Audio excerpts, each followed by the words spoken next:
Hello. This morning I finished reading Will by Will Self. And Will Self is one of the very few contemporary writers that I follow very closely. I've been keeping up with his career for quite some time. I pre-order his books, so I like to get them as soon as they come out. I've even pre-ordered his books from the UK, Amazon UK, if it was going to take a long time to come out in America. I think he is a really interesting writer, experimental at times, and also a flawed novelist. For as much as I've enjoyed a lot of his books, there's very little that I think is really well done. And one of the things that makes him such an interesting writer is that he makes very strange choices, specifically with his vocabulary. I'll show you as an example. One of the books one of his novels that I like a lot is Umbrella, and Umbrella gives you a very good idea of, broadly, a good idea of his career in general. And what you'll find is nearly on every page there will be several words that you've never heard of before, or I should say that I've never heard of before. Any time he has an opportunity, he'll pick the strange word, the obscure word, a long word, old words, very, very specific. He tends to use scientific words. And it's like a trademark Will Self like flair. It just is a part of his writing style. And sometimes it is done very successfully. Other times it feels like peacocking.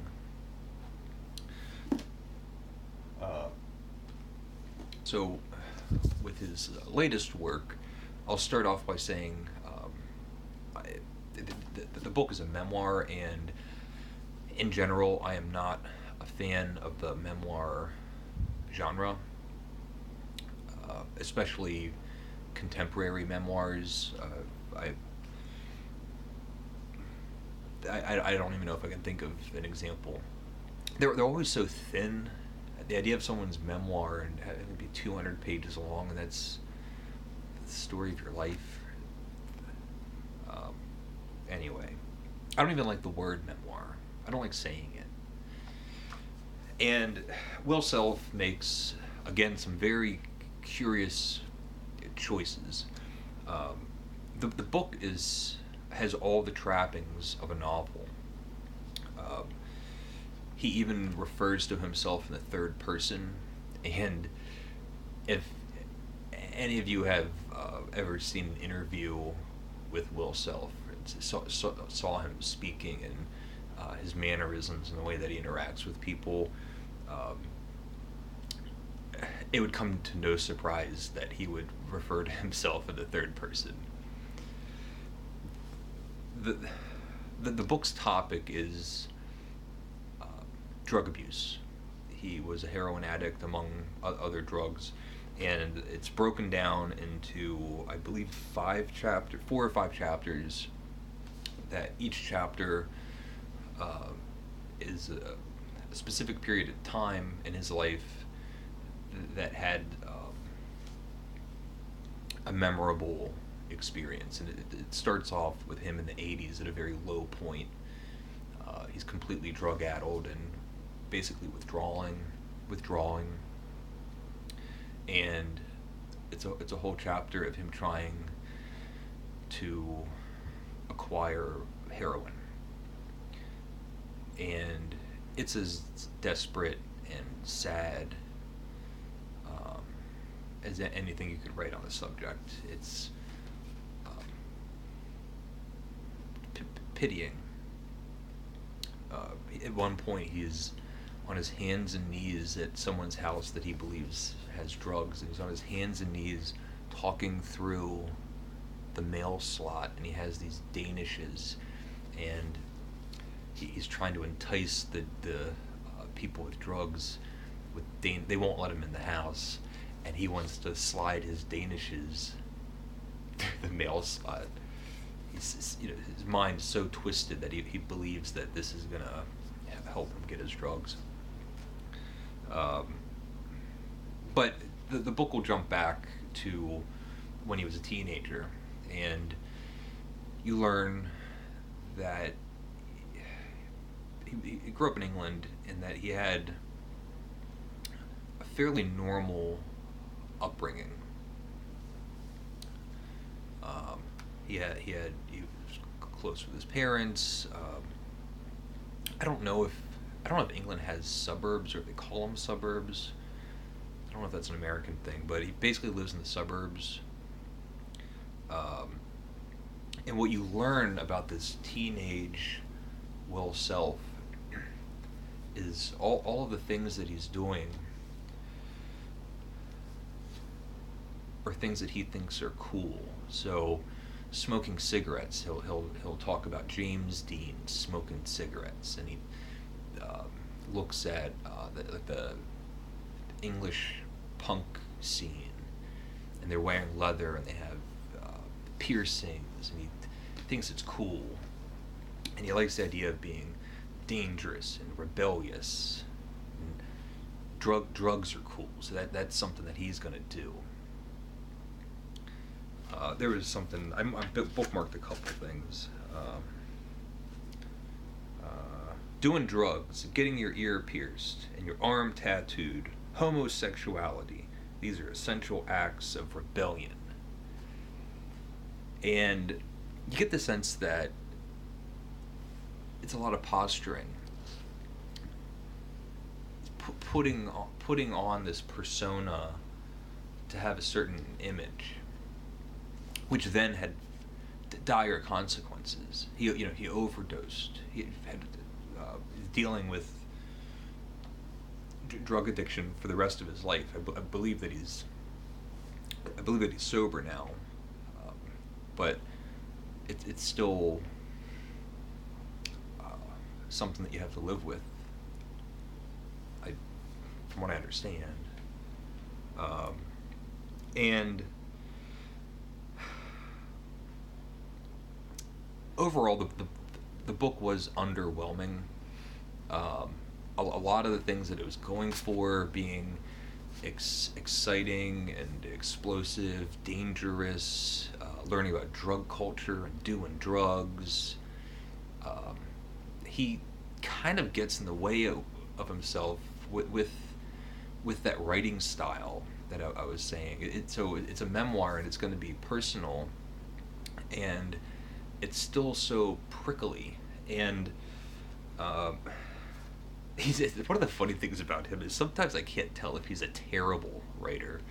I'll give you an example.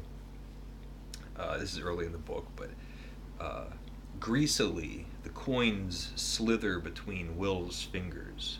I'm sweating, he thinks, and soon enough I'll be immobilized.